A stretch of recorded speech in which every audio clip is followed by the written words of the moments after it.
هذا الأرض وهذا البحر،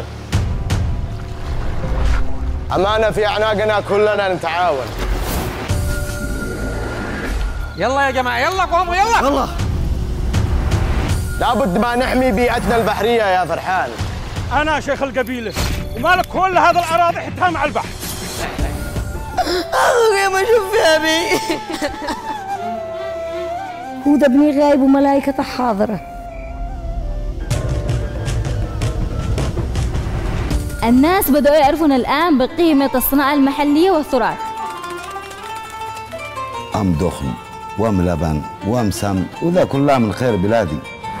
كانوا أهل القرية كلهم بيشتغلوا في الصيد والزراعة وصناعة السفن، وكنا مرتاحين. أصبح فرحان يشكل خطر على القرية وعلى أسرته. لو كان كل الناس يد واحدة ما وصلنا إلى هذا الحال.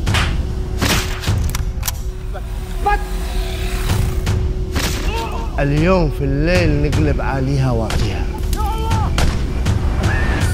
وقادر امسحك من على وجه الأرض. المرحلة القادمة بتكون خطيرة، مرحلة تحدي ومواجهة. هذه سفينة صيد أجنبية. بلغ الشباب يتحركوا، يلا بسرعة بسرعة.